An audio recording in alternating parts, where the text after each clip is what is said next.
Naren, are you okay? Yeah, I'm okay. இல்ல இங்க தனியா நின்னுகிட்டு சிரிச்சிட்டு இருக்கீங்களே, யாராவது பார்த்தா தப்பா நினைப்பாங்க. ஓ அதுவா? அதாவது தினைக்கும் காலையில் உடற்பயிற்சி செய்கிற மாதிரி இந்த மாதிரி படப்பிடிப்பெல்லாம் இருக்கும்போது என் மனசை சாந்தப்படுத்த இந்த மாதிரி லாஃபிங் தெரப்பி பண்ணுவேன். என்னது தெரப்பியா? அதாவது எனக்கு இருக்கிற மன அழுத்தத்தினால வர என்சைட்டியை சமாளிக்கிறதுக்கு ஒரு நிபுணர் இதை எனக்கு கற்றுக் கொடுத்தாரு. இந்த லாஃபிங் தெரப்பி பண்ணுறதுனால என்னுடைய மனசும் எண்ணமும் ரொம்ப லேஸ் ஆகுது. என்னுடைய நாளும் ரொம்ப சந்தோஷமா ஆரம்பிக்குது. சுவாரஸ்யமா இருக்குதே.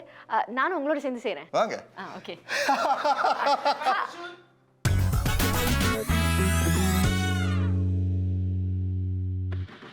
வணக்கம் வணக்கம் வணக்கம். மற்றொரு பேசுவோம் ஹெல்த் மேட்டர்ஸ் நிகழ்ச்சியில மீண்டும் உங்களை சந்திக்கிறதுல எங்க ரெண்டு பேருக்கும் ரொம்ப ரொம்ப மகிழ்ச்சி. ஷாமினி, என்சைட்டி அதாவது மனப்பதட்டம், இது உங்களுக்கு வந்துச்சுன்னா அதை சமாளிக்கிறதுக்கு நீங்க என்ன செய்வீங்க? ரொம்ப ஈஸி கார்த்திக். நான் வந்து என்ன பண்ணுவேன்னா ஏதாவது பாட்டு போட்டு கேட்பேன், அப்படி இல்லைன்னா புத்தகம் ஏதாவது படிப்பேன், அப்படி இல்லைன்னா ஏதாவது சமையல் பண்ண ஆரம்பிச்சிடுவேன். ஏன்னா அதை பத்தி யோசிக்க மாட்டேன் இல்லையா. இது உங்களுக்கு வேலை செய்யும், ஆனா மற்றவங்களுக்கு வேலை செய்யும்னு அவசியம் கிடையாது. இப்போ உதாரணத்துக்கு எனக்கு மனப்பதட்டம் தர விஷயம் உங்களுக்கு சாதாரண விஷயமா இருக்கலாம், உங்களுக்கு மனப்பதட்டத்தை தர விஷயம் எனக்கு சாதாரணமா இருக்கலாம். ஆமா கார்த்திக், அதுவும் அந்த மனப்பதட்டம் அப்படின்றதுல எந்த அளவுக்கு இல்ல எந்த விதத்துல ஒருத்தருக்கு பாதிப்பு கொடுக்குது அப்படின்றது வந்து கொஞ்சம் வித்தியாசமா இருக்கும் இல்லையா. இந்நேரம் நாங்க இன்னைக்கு எதை பத்தி பேச போறோம் அப்படிங்கிறது ரசிகர்களுக்கு கண்டிப்பா தெரிஞ்சிருக்கோம். மனப்பதட்டம். இதை பத்தி பேசுறதுக்கு நம்மளோட 2 வசந்தம் நட்சத்திரங்கள் இணைய போறாங்க. அவங்கள கூப்பிட்டுருவோமா? வாங்க, நரேன் மற்றும் காயத்ரி சேகரன்.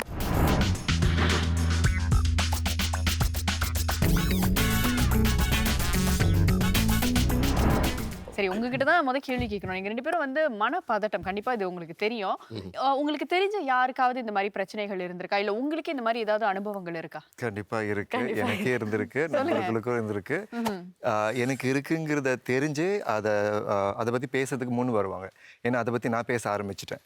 ஸோ அதனால அவங்களுக்கு அந்த தைரியம் இருக்கும். சரி, நரேனுக்கு இதை பத்தி தெரியும், அவர்கிட்ட இதை பற்றி பேசலாம், அவருக்கு ஏதாச்சும் தெரியும், அதை ஷேர் பண்ணுவார், அதுக்காகவே என்கிட்ட பேசுவாங்க. ஸோ எனக்கு தெரிஞ்ச என் அறிவுக்கு என்ன விஷயங்கள்லாம் அவங்ககிட்ட நான் பகிர்ந்துக்குவேன், ஷேர் பண்ணிப்பேன். இப்போ அவர் சொன்ன மாதிரி அவருக்கு இந்த பிரச்சனை இருந்திருக்கு அப்படின்னு சொல்லிட்டு அவரை அப்ரோச் பண்ணுறாங்க. ஆனால் நீங்கள் கொடுக்குற வழிகள் அவங்களுக்கு வேலை செய்யாமல் இருக்கலாம். நீங்கள் உங்களுக்கு வேலை செஞ்ச விஷயங்களை நீங்கள் சொல்லுவீங்க, இல்லை நீ தப்பாக புரிஞ்சுக்கிட்ட, இல்லை நீ சரியாக பேசலை, உனக்கு புரிய மாட்டேங்குது அப்படின்னு யாராவது எடுத்தெறிஞ்சு பேசியிருக்காங்களா? அப்படின்னு இல்லை. ஆனால் முக்கியமான விஷயம் என்னன்னா, நாம யாருமே நிபுணர்கள் இல்லை இல்லையா. ஸோ ஒருத்தவங்களுக்கு வந்து ஒரு நண்பராக தான் நம்ம வந்து ஒரு காது கொடுத்து கேட்குறோம், ஒரு ஆறுதல் சொல்கிறோம். ஸோ அப்படி இருக்கிறப்ப ஐ திங்க் அவங்க ஒரு வல்னரபிள் சிச்சுவேஷனில் இருக்கிறதுனால நாம் ஒரு நிபுணர் இல்லை, எப்படி இருந்தாலும் நீங்கள் வந்து மருத்துவ ரீதியாக ஒருத்தரை போய் பார்க்கறது நல்லதுன்னு கண்டிப்பாக வந்து சொல்லுவாங்க. கண்டிப்பாக நல்ல ஒரு அறிவுரை. இதை பற்றி, அதாவது என்சைட்டினா என்ன, இதை நம்ம எப்படி குணப்படுத்தலாம், இதை பற்றி விரிவாக விளக்குறதுக்கு ஒரு டாக்டர் அரங்கத்துக்கு வந்திருக்காங்க. அவங்கள இப்போ அழைச்சிடுவோம். டாக்டர் நிக்லா ரவிச்சந்திரன்.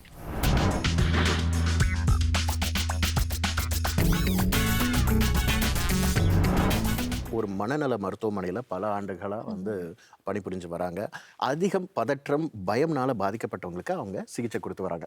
நன்றி டாக்டர், இன்னைக்கு வந்து அரங்கத்துக்கு வந்திருக்கீங்க. இது வந்து ஒரு பரவலான பிரச்சனை அப்படிங்கிறது எங்களுக்கே தெரியும். என்சைட்டி அதாவது மனப்பதட்டம்னா என்ன? இதை வந்து anxiety attack, anxiety state, anxiety disorder அப்படின்னு அதில் நிறைய வேறுபாடுகள் இருக்குது. ஸோ அது வந்து ஒவ்வொன்றை பற்றி ஒரு சின்ன சின்ன குறிப்பு சொல்ல விரும்புகிறேன். ஆங்ஸைட்டி அப்படின்னா ஒரு மனப்பதட்டம், யாருக்கு வேணால் ஏற்படலாம். இப்போ ஒரு நிகழ்ச்சிக்கு வந்திருக்கோம், இப்போ உங்களுக்கும் ஒரு பதட்டம் இருக்கும், எனக்கும் ஒரு பதட்டம் இருக்கும். இது வந்து இந்த நிகழ்ச்சி நல்லபடியாக நடக்கணுமே அப்படின்னு பதட்டமா இருக்கீங்களா? நம்ம மனசுல இருக்கிறதெல்லாம் சொல்லுங்க. அது ஒரு பதட்டம். இது வந்து யாருக்கு வேணால் ஏற்படலாம். இது வந்து ஒரு சாதாரணமாக எல்லாருக்கும் ஏற்படக்கூடியது. ஆங்ஸைட்டி அட்டாக் அதாவது வந்து ஒரு பதட்டத்தோட ஒரு தீவிரமான ஒரு தாக்குதல். திடீர்னு வந்து ஒரு நம்ம எதிர்பாராத ஒரு சூழ்நிலை, இல்லைன்னா ஒரு இக்கட்டான சூழ்நிலையில் மாட்டிக்கும் போது நமக்கு வந்து என்ன பண்ணுறதுன்னு தெரியாமல் ஒரு பயம் வரும், ஒரு கை காலெல்லாம் நடுங்கிரும் பார்த்தீங்களா, அது வந்து ஒரு ஆங்ஸைட்டி அட்டாக். அதனால உடலில் நிறைய மாற்றங்கள் ஏற்படும், அது மாதிரி நடக்கும். அப்புறம் ஆங்ஸைட்டி டிஸார்டர் அப்படின்னு சொல்லுவோம், மனநல நோய். அது மனப்பதட்ட நோய்.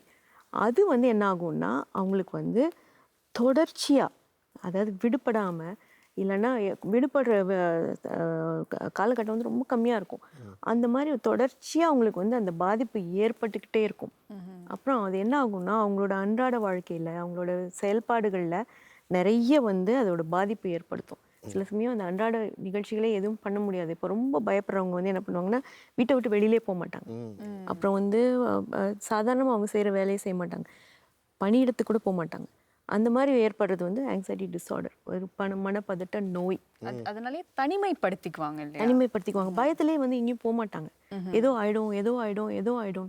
இது வந்து தொடர்ச்சியாக நடக்கும். ஒரு நாள் 2 நாள்ல முடிஞ்சு போச்சுன்னா அது எல்லாருக்கும் நடக்கக்கூடியது. ஆனால் இது என்ன ஆகும்னா வாரக்கணக்கில் மாதக்கணக்கில் போயிட்டே இருந்துச்சுன்னா அது வந்து நோயின் அறிகுறியா நம்ம எடுத்துப்போம். ரொம்ப அழகாக சொன்னீங்க டாக்டர். ஸ்டேட், அட்டாக், டிஸார்டர், இந்த மாதிரி 3 அளவுகோல் இருக்கு. இந்த எந்த நிலையில நீங்க இருக்கீங்க அப்படிங்கறத ரசிகர்கள் தெரிஞ்சுக்கலாம். அதாவது இந்த மன பதட்டம், இந்த மன அழுத்தம், இந்த மன உளைச்சல், இது 3ம் ஒரே விஷயமா இல்ல வெவ்வேறுபட்ட விஷயமா? எப்படி அது? அது நம்ம வந்து அந்த அந்த 3 பதத்தையும் அந்த டேர்ம்ஸை வந்து ஒரே ஒரு விஷயத்தை வந்து குறியிடுறதுக்காக நம்ம வந்து உபயோகப்படுத்துகிறோம். ஆனால் மன அழுத்தம் அப்படின்னா வந்து இப்போ நம்ம வந்து பரவலாக கேள்விப்படுறோம் இல்லையா, stress, I am very stressed, அதுதான் வந்து மன அழுத்தம். அப்புறம் வந்து அது வந்து நம்ம வந்து டிப்ரெஷனுக்கும் அது வந்து இந்த பதத்தை சில பேர் உபயோகப்படுத்துகிறாங்க. ஆனால் அதில் வந்து இப்போ பார்த்தீங்கன்னா இந்த மன அழுத்தம் வந்து சில பேருக்கு வந்து கொண்டு போய் மனச்சோர்வில் கொண்டு போயிடும். மனப்பதட்டம் வந்து அந்த மன அழுத்தத்தினால கூட ஏற்படலாம். இல்லை அந்த மன அழுத்தம் இல்லாமையே வந்து வேற ஏதோ ஒரு காரணத்தினால கூட ஏற்படலாம். நடக்குமா நடக்காதுன்னு நினச்சிட்டே இருந்தால் மனப்பதட்டம் ஏற்படலாம். மனச்சோர்வு, டிப்ரெஷன் வந்து அதுக்கு வந்து இந்த 2ம் காரணமாக இருக்கலாம். அதை மீறி வந்து வேற சில காரணங்கள் இருக்கலாம். திடீர்னு வந்து ஒரு ஏமாற்றம், ஒரு இழப்பு, நம்மளை அறியாமல் வந்து எதையோ ஒன்று தப்பு செஞ்சிட்டோம், அந்த மாதிரிலாம் ஏற்படும் போது, இல்லைன்னா நம்ம வீட்டில் வந்து நம்மளை வந்து யாரும் பார்த்துக்கல, நம்ம குடும்பத்தில் வந்து நம்மளை புரிஞ்சிக்கல, அப்படிலாம் தோணும்போது கூட வந்து மனச்சோர்வு ஏற்படலாம். அப்புறம் வந்து இது எதுவுமே காரணமே இல்லாமல் ஒரு காரணமும் கண்டுபிடிக்க முடியாது, அந்த மாதிரி கூட மனச்சோர்வு ஏற்படலாம். அது வந்து வித்தியாசப்படும், அது கொஞ்சம் தீவிரமாக இருக்கும். டாக்டர், இப்போ வந்து சில பேர் வந்து டிப்ரெஷனை கூட தப்பாக புரிஞ்சுக்கிறாங்க. என்ன கேட்டால் சேட்னஸ், பீங் சேட் அண்ட் சேடன்ட்ங்கிறது ஒரு விஷயம், டிப்ரெஷனுங்கிறது ஒரு விஷயம். ஸோ இதை விளக்குற மாதிரி ஒரு விஷயம் சொல்லுங்கள். இப்போ சேட்னஸ் அப்படின்னு நீங்கள் சொன்னீங்கன்னா அது வந்து ஒரு சோகமான ஒரு நிலை. யாருக்கு வேணால் சோகம் ஏற்படலாம். எனக்கு வேண்டியது நான் விரும்பினது கிடைக்கல அப்படின்னா கூட நான் சோகமாயிடலாம். யாரோ நம்மளை ரொம்ப திட்டாங்க அப்படின்னா கூட சோகமாகலாம். இதெல்லாம் சேட்னஸ். இதெல்லாம் வந்து நமக்கு வந்து டிப்ரெஷனா, மனச்சோர்வா அப்படின்னு கேட்டால் இல்லை. மனச்சோர்வுக்கு வந்து ஒரு குறிப்பிட்ட சில அறிகுறிகள் இருக்கு. அந்த குறியீடுகள் எல்லாம் வந்து சேர்ந்தாதான் வந்து அது வந்து மனச்சோர்வு அப்படின்னு வந்து நம்ம வந்து நம்மளோட மருத்துவ முறையில் வந்து அதை வந்து மனச்சோர்வு அப்படின்னு சொல்லணும்னா இந்த குறியீடுகள்லாம் நமக்கு தேவைப்படும். நிறைய இந்த கேள்வி கேட்டதுக்கு ரொம்ப நன்றி. ஏன்னா நிறைய பேருக்கு டிப்ரெஷனாலே என்னன்னு புரியாமல் இருக்காங்க. ஃப்ரெண்ட்ஸ்லாம் வந்து நான் ரொம்ப டிப்ரெஷனாக இருக்கேன்டா, என்னடா ஆச்சு, அப்பா நேற்று திட்டாங்க. ஆமா, இதெல்லாம் ஒரு காரணம். சின்ன விஷயத்துக்குலாம் நான் டிப்ரெஸ்ஸா இருக்கேன் சொல்லுவாங்க. எனக்கு வாழ்க்கையை பிடிக்கல அப்படின்னு வந்து அவங்க அந்த அளவுக்கு நினைக்கிறாங்க. ஆனால் கவலையிலேயே நிறைய விஷயங்கள் இருக்கு. அது நீடிக்கும் போது, தொடரும் போது தான் அது வந்து டிப்ரெஷனாக மாறுது. அந்த கட்டத்தில் அவங்க அதுக்கான தீர்வை கண்டுபிடிக்கலாம். ரொம்ப நன்றி டாக்டர் அந்த பதில் கொடுத்ததுக்கு. இது மட்டும் கிடையாது, இன்னும் நிறைய இருக்கு. இப்போ நாங்கள் பேசினதெல்லாம் கொஞ்சம் தான், இன்னும் நிறைய இருக்கு கேள்விகள் கேட்கறதுக்கு. நீங்களும் தொடர்ந்து கேள்விகள் இருக்குன்னு சொன்னா உங்க கேள்விகளை நாங்களே கேட்போம் உங்களுக்காக. இணைந்திருங்க. இது பேசுவோம் ஹெல்த் மேட்டர்ஸ்.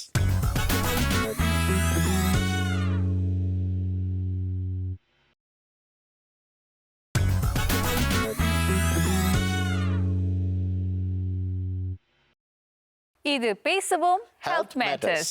சரி, மனப்பதட்டம் இது வரதுனால எந்த அளவுக்கு ஒருத்தருக்கு பாதிப்பு வருது, வரக்கூடும், அதை அவங்க எப்படி எதிர்நோக்குறாங்க அப்படிங்கிற ஒரு விஷயத்தை தான் அடுத்து பார்க்க போகிறோம். இதோ அந்த காணொளி. எனக்கு 3 பிள்ளைகள் இருக்காங்க. நான் வந்து ஒரு housewife. I was diagnose with postpartum சைக்கோசிஸ் அண்ட் என்சைட்டி. இதனால் நான் எப்படி பாதிக்கப்பட்டேன்னா, எனக்கு வந்து 14 நாள் சாப்பிடாம தூங்காமல் இருந்தேன். இந்த ஒரு காரணனால என்னால் வந்து பிள்ளைங்களை என்னால் பார்க்க முடியல. எனக்கு 5 மாதம் ட்வின்ஸ் இருக்காங்க. ஸோ அவங்களால அவங்க அழுவும் போது என்னால் வந்து அட்ஜஸ்ட் பண்ண முடியல. அவங்க அழுவும் போது எனக்கு வந்து ரொம்ப இரிட்டேட்டிங்காக இருக்கும், ரொம்ப என்ஷியஸாக இருக்கும். நான் வீட்டு விட்டு அப்படியே ஓடி போகலாமா அப்படின்னு எனக்கு சில தடவை தோணும். யாருக்கிட்டேயாச்சும் நான் வீட்டில் பேசும்போது யாரோ 4 பேர் ஹைடிங் பிஹைண்ட் த வால்ஸ் எனக்கு யாரோ என்னை கூப்பிட்ற மாதிரி, யாரோ என் ஹஸ்பண்டை கூப்பிட்ற மாதிரி. And darkness was a thing that I was scared of at that point of time. 6 failed pregnancies before I had my first son. So அந்த 6 failed pregnancy வந்து எனக்கு எப்போதும் நான் வந்து ஹாஸ்பிட்டலுக்கு போகும்போதெல்லாம் வந்து எனக்கு ஒரு பேட் ஃபீலிங் இருக்கும். ஏதாவது ஒன்று சொல்லி எனக்கு குழந்தையே இல்லாமல் ஆக்கிடுவாங்க. எனக்கு வந்து the last one I had was ectopic pregnancy. தூங்க முடியாமல் சாப்பிட முடியாமல் இருக்கும்போது அந்த விதத்தில் தான் நான் வந்து ஓகே ஐ நீட் ஹெல்ப் நான் நினைக்கும் போது தான் சோஷியல் ஒர்க்கருக்கு நான் வந்து கால் பண்ணேன். அவங்க என்கிட்ட ஒன்று தான் சொன்னாங்க, is it okay if I bring you to a psychiatrist since it's going on for long டைம்னு சொன்னாங்க. நான் வந்து ப்ரெக்னெண்ட்டாக இருக்கும் போது கூட நான் வந்து அவங்கக்கிட்ட பேசியிருக்கேன். பிகாஸ் என் என்சைட்டி வந்து on the way to the hospital எனக்கு எப்போதும் எனக்கு மூச்சு திணறும். எனக்கு ரொம்ப மூச்சு திணறும். எல்லோரும் என்னை பார்ப்பாங்க. அவ்வளோ எனக்கு இட்ஸ் வெரி லவ் வென் என்னால் வந்து மூச்சு விடவே முடியாது. நான் கீழே அந்த டெக்ஸி விட்டு இறங்கின உடனே நான் வந்து வீல் சேரில் தான் இருப்பேன் ஆல் த டைம். என்னை விட ஒன்றும் ஹெவிலி ப்ரெக்னென்ட் உமன்லாம் வந்து நடந்து போயிட்டுருப்பாங்க. பட் நான் வந்து ஆல்வேஸ் இந்த வீல் சேர். ஸோ எனக்கு அவ்வளோ பேடாக இருக்கும். எனக்கு என்னமோ என் ஹோல் பாடி சிஸ்டமே வந்து ஏதாவது பண்ணுது, மண்டை வலிக்குது, ஃபீவராக இருக்குது, வாமிட் வர்ற மாதிரி இருக்குது, அந்த மாதிரி ஒரு ஃபீலிங் இருக்கும். But I don't know why. ஏதாவது ஒன்று சாப்பிடணும்லாம் எங்கள் அம்மா ஏதாவது கொடுத்தாங்களா ட்ராஸ் பண்ண மாட்டேன்னு இல்லை. எனக்கு வந்து அவங்க தெரியாமல் ஏதாவது தப்பாக கொடுத்துட்டாங்களா, எனக்கு பிள்ளைக்கு ஏதாவது ஆகிடுமோ அப்படின்னு ஒரு ஃபீலிங்கில் எல்லாமே இன்டர்நெட்டில் செக் பண்ணிக்கிட்டே இருப்பேன். சைக்கியாட்ரிஸ்ட் கிட்ட நான் பேசும்போது இதை பற்றிலாம் அவங்க வந்து என்னை 3 days ஸ்டே பண்ண சொல்லும் போது த ஃபர்ஸ்ட் டே நான் ரொம்ப ஹெசிடேட் பண்ணேன். நான் ரொம்ப அழுதேன். என்னால் அங்கே இருக்க முடியாது, என் பிள்ளைக்கு ஏதாவது ஆகிடும். I learned to cope with it by talking to those psychiatrists, women's emotions center. அவங்கக்கிட்ட நான் வந்து பேசும்போது எனக்கு I feel better because there are people to hear me out. They don't see it as உனக்கு ஒரு problem. They see it as you are just one of everyone. Like எல்லாரும் மாதிரி தான் நீயும், அந்த மாதிரி வந்து எனக்கு ஒரு கம்ஃபர்ட் கொடுத்தாங்க. ஹசீனா வந்து அவங்களுடைய பிரச்சனைக்கு வந்து சிகிச்சை மூலமா தீர்வு எடுத்துக்கிட்டு வந்துட்டு இருக்காங்க. இப்போ ஒருத்தருக்கு வந்து மனப்பதட்டம் இருக்கு அப்படின்றதுக்கு வந்து கண்டிப்பா அறிகுறிகள் இருக்கும் இல்லையா டாக்டர்? அதை பத்தி கொஞ்சம் சொல்லுங்களேன். எப்படி அதை வந்து பார்த்து ஓகே இருக்கு அப்படின்னு நம்ம வந்து தெரிஞ்சுக்கலாம்? என்னால் வந்து மூச்சை சரியாக எடுத்து விட முடியல. அப்படியே வந்து மூச்சு அடைக்கிற மாதிரி இருக்கும். அப்புறம் வந்து இதயம் வந்து படப்படன்னு அடிச்சுக்கும். பால்பிட்டேஷன் சொல்லுவோம் இல்லையா, அது மாதிரி படப்படன்னு அடிச்சுக்கும். அப்புறம் வந்து சில பேருக்கு என்ன ஆகும்னா அப்படியே கை காலெல்லாம் மரத்து போன மாதிரி இருக்கும். இல்லைன்னா அப்படியே ஒரே குளிர்ந்து போன மாதிரி. சில பேர் ரொம்ப வந்து அப்படியே சூடான மாதிரி இருக்கும்பாங்க. பட் பெரும்பாலானவங்க என்ன சொல்லுவாங்கன்னா கை அப்படியே குளிர்ந்து போன மாதிரி இருக்குது, மரத்து போன மாதிரி இருக்குது, என்னால் சரியாக நடக்க முடியல, என் காலெல்லாம் அப்படியே பின்னி போடுற மாதிரி இருக்குது, அப்புறம் வந்து கை காலெல்லாம் நடுங்குது. அப்புறம் வந்து சில பேர் என்ன சொல்லுவாங்க, எனக்கு வந்து வயிறு பரட்டி வாந்தி வர மாதிரி இருக்குது, வாந்தி வந்திருக்கு அப்படின்னு சொல்லுவாங்க. இதெல்லாம் வந்து உடல் ரீதியாக ஏற்படக்கூடிய மாற்றங்கள். எங்கப்பா இத்தனை அறிகுறிகள் இருக்கு, இந்த அறிகுறிகள் நீடிக்கும் பொழுது என்ன அவங்க செய்யணும் அடுத்து? இந்த அறிகுறிகள் வந்து உண்மையாக பார்த்தீங்கன்னா ரொம்ப நேரம் நீடிக்காது. ஆனால் அந்த பாதிப்பு ஏற்படுறவங்களுக்கு என்ன ஆகும்னா அது ரொம்ப நேரம் நீடிக்கிற மாதிரி அவங்களுக்கு ஒரு உணர்வு ஏற்படும். ஏன்னா அவங்க வந்து அதில் பாதிக்கப்படுறது அவங்க தான். அப்போ என்ன சொல்லுவாங்கன்னா அவங்க ஒரு மருத்துவர்கிட்டயோ தாதிக்கிட்டயோ போய் கேட்கும்போது அவங்க என்ன பண்ணுவாங்க, அதை வந்து பார்த்துட்டு சொல்லுவாங்க இல்லை உங்களுக்கு நல்லா தான் இருக்குன்னு. ஆனால் அந்த பாதிப்பை அனுபவிக்கிறவங்க அவங்க தான். அதை அவங்களால தாங்க முடியாது. அதனால தான் வந்து அவங்க வந்து எனக்கு ஏதாவது உதவி செய்ய அப்படின்ட்டு வருவாங்க. சரிம்மா, இப்போ அதான் நான் இன்னும் ஜீரோ இன் பண்ணுறேன். இப்போ என்சைட்டி அட்டாக் ஒருத்தங்களுக்கு வருது. இப்போ அவங்க சொன்னாங்க இல்லையா, டெக்ஸி எடுத்து காலை எடுத்து வச்ச உடனே அவங்களுக்கு மூச்சு திணற ஆரம்பிக்குது. அந்த நேரத்தில் அந்த வினாடி அவங்க என்ன செய்யலாம், என்ன செய்யணும்? ஒன்று வந்து அவங்களுக்கு வந்து இந்த மாதிரி தனக்கு ஏற்படும் அப்படின்னு தெரியும். அந்த எதிர்பார்ப்பு இருக்கும், அந்த ஆன்டிசிபேட்டரி ஆங்ஸைட்டின்னு சொல்லுவோம். அந்த எதிர்பார்ப்பு இருக்கவங்க என்ன பண்ணுவாங்கன்னா புறப்படுறதுக்கு முன்னாடியே மனசளவில் அவங்கள தயார்படுத்திக்கலாம். நான் இப்போ வந்து என்னுடைய சிகிச்சைக்காக போகிறேன், நான் இப்போ மருத்துவரை பார்க்க போகிறேன் அப்படின்னு அவங்க வந்து மனசளவில் தயார் பண்ணிக்கலாம். அப்புறம் வந்து கூட யாரையாவது கூட்டிகிட்டு போகிறது நல்லது. உடன் யாராவது வந்தாங்கன்னா கொஞ்சம் தைரியமாக இருக்கும். அவங்க கையை பிடிச்சிக்கிறதோ இல்லைன்னா ஒரு பக்கத்தில் இருக்காங்க அப்படிங்கிற ஒரு ஆறுதல் இருக்கும்.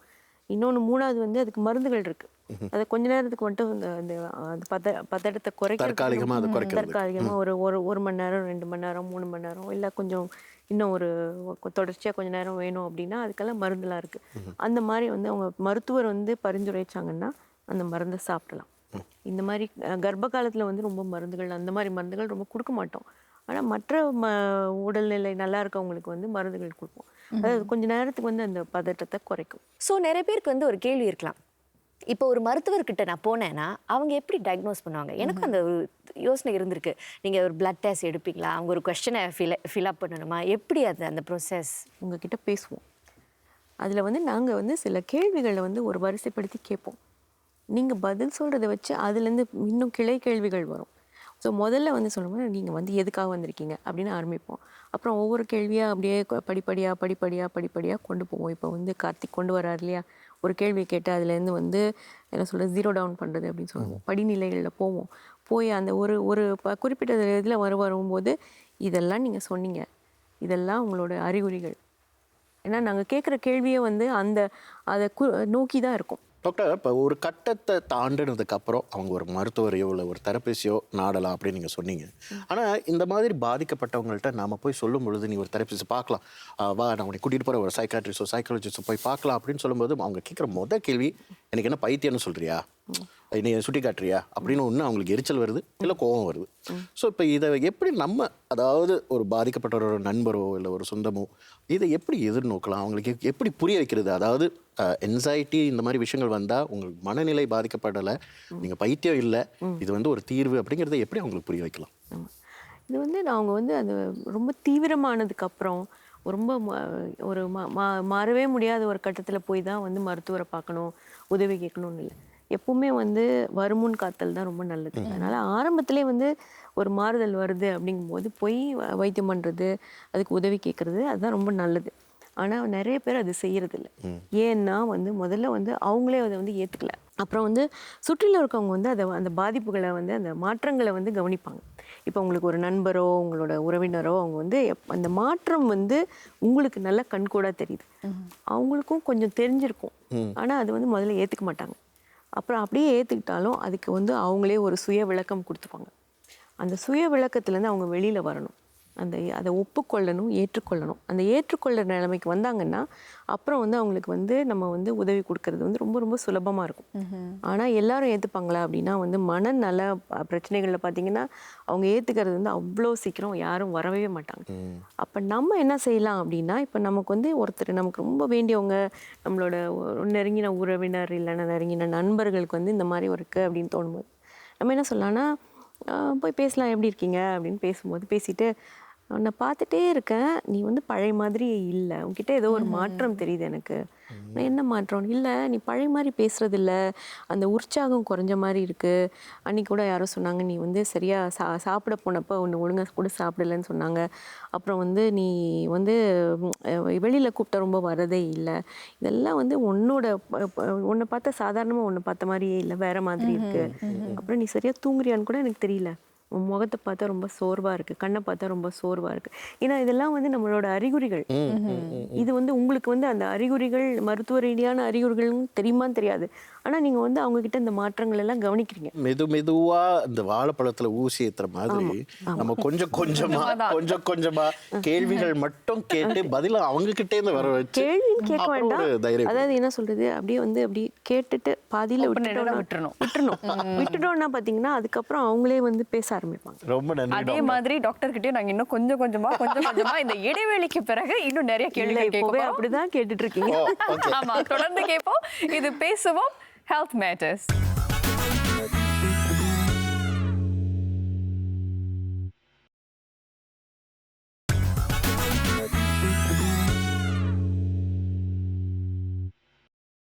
இது பேசுவோம் ஹெல்த் மேட்டர்ஸ்.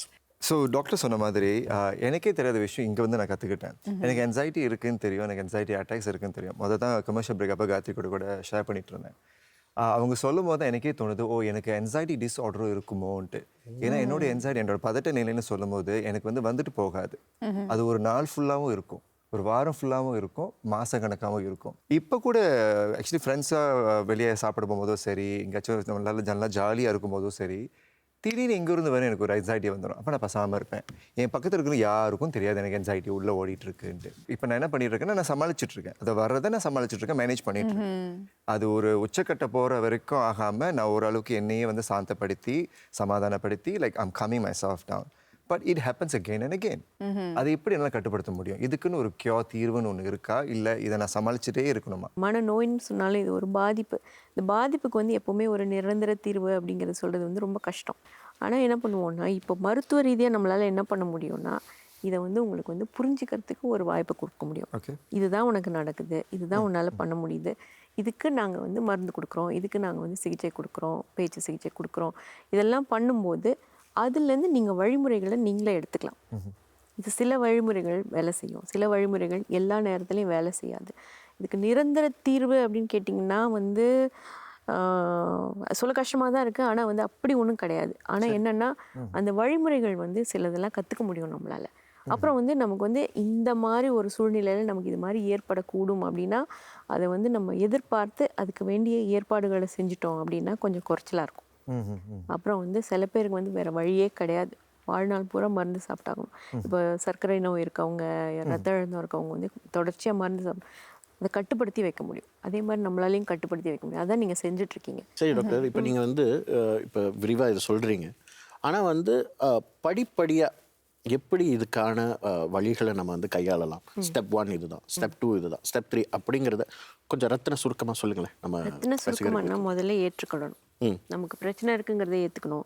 ரெண்டாவது வந்து இதுக்கு உதவி இருக்குங்கிறத புரிஞ்சுக்கணும். ஸோ ரெண்டாவது படி கம்மிங் ஃபார்வர்ட், முன் வருவது. அதுவும் அவங்களுக்கு வேலை செய்ய மாட்டேங்குது. ஒரு குறிப்பிட்ட காலத்துக்கு அவங்க போகிறாங்க, ஆனால் அது இன்னும் தொடருது. ஸ்டெப் 3 என்னன்னு சொல்லுவீங்க? ஸ்டெப் 3 என்ன பண்ணணும்னா, திரும்பவும் போய் எனக்கு நீங்கள் சொன்ன வழிமுறைகள்லாம் எனக்கு வேலை செய்யலை, வேறு ஏதாவது வழி இருக்கான்னு. ஏன்னா நம்ம வந்து எல்லா வழிமுறைகளையும் ஒரே நேரத்தில் வந்து நம்ம கொடுக்க முடியாது. எல்லாருக்கும் எல்லாம் ஏற்புடையதாக இருக்காது. எல்லாருக்கும் எல்லா மருந்தையும் கொடுக்க முடியாது. அதனால் என்ன பண்ணுவோம், ஓகே உங்களுக்கு இது வந்து சரி வரலையா, இதை முயற்சி பண்ணுவோம் அப்படின்னு இன்னொரு வழிமுறையை முயற்சி பண்ணுவோம். இல்லையா சில பேருக்கு வந்து எல்லாத்தையும் சேர்த்து வச்சு போட்டு கலந்து கட்டி அடிச்சு பார்ப்போம். அப்போ கூட சில பேருக்கு அது இதுவும் சேர்ந்து நல்லா வேலை செய்யுது அப்படின்னு வருவாங்க. அந்த மாதிரி முயற்சிகள் தான் தொடர்ச்சியாக கொஞ்சம் கொஞ்சமாக தான் முயற்சி பண்ணி அது வந்து மாறத்துக்கு வாய்ப்பு இருக்குது. ஆனால் வந்து இன்னைக்கு பிரச்சனை, நான் இன்னைக்கு வந்தேன், நாளைக்கே எல்லாம் மாறணும்னு எதிர்பார்க்கக்கூடாது. நரேன், காயத்ரி, உங்களுடைய அனுபவங்கள், நிறைய பேர் வந்து இதனால பாதிக்கப்பட்டிருக்கிறோன்னு சொல்றது கூச்சப்படுவாங்க. ஆனால் முதல் படியே வந்து அதை ஏற்றுக்கிட்டு அதை பற்றி பேசணும். தீர்வு கிடைக்கலனாலும் தீர்வை தேடிக்கிட்டு இருந்தாலும் அதை பற்றி பேச முன் வந்ததுக்கு உங்கள் 2 பேருக்கும் எங்களுடைய மனமார்ந்த நன்றி. பகிர்ந்து கொள்றதுக்கு ஒரு வாய்ப்பு அளிச்சதுக்கு நன்றி. ஏன்னா அது ரொம்ப முக்கியம். ஏன்னா அதை பற்றி பேசணும், அதை நாமளும் புரிஞ்சுக்கிட்டோம் அப்படின்னு மற்றவர்கள் தெரியும் பொழுது சரி நாமளும் அதை முயற்சி செஞ்சு பார்க்கலாமேன்னு அவங்களுக்கு ஒரு எண்ணம் வரும் இல்லையா? ஆமாம், இதுக்கு ஒரு குரல் கொடுக்கறதுங்கிறது எங்களுடைய முக்கியத்துவமாக படுது. கண்டிப்பாக இன்னைக்கு வந்து இந்த நேர்காணலை பார்த்ததுக்கு அப்புறம் பாதிக்கப்பட்டவங்க எத்தனை பேர் முன் வராங்கன்னு எங்களுக்கு தெரியாது. ஆனால் சுற்றி இருக்கிறவங்க நீங்கள் என்ன செய்யலாம் அப்படிங்கிறத வந்து ரொம்ப அழகாக 3 பேருமே சொல்லியிருக்காங்க. அவங்க இந்த மாதிரி நடக்கும்போது கேலி பண்ணுறதோ சிரிக்கிறதோ இல்லை அவங்கள ஒரு தப்பான கண்ணோட்டத்தில் பார்க்குறதோ தவிர்த்துட்டு டாக்டர் சொன்ன மாதிரி எப்படி அவங்கள வந்து அணுகலாம் அப்படிங்கிறத நீங்கள் கற்றுக்கிட்டீங்க. ஸோ இந்த மாதிரி பாதிக்கப்பட்டவர்கள் உங்கள் வாழ்க்கையில் இருந்தால் தயவு செய்து இந்த முறைகளை பின்பற்றுங்க. ரொம்ப முக்கியமாக சொன்ன மாதிரி இதெல்லாம் நம்ம செஞ்சுக்கிட்டே இருந்தோம்னா பாதிக்கப்பட்டவர்களும் முன் வர மாட்டாங்க. அதுக்கு நீங்க காரணமா இருந்துராதீங்க அப்படின்றது தான் நாங்க சொல்ல விரும்புறோம். இதே மாதிரி இன்னொரு சுவாரஸ்யமான தலைப்போட மீண்டும் நாங்க உங்களை அடுத்த வாரம் சந்திக்கிறோம். இது பேசுவோம். Health Matters.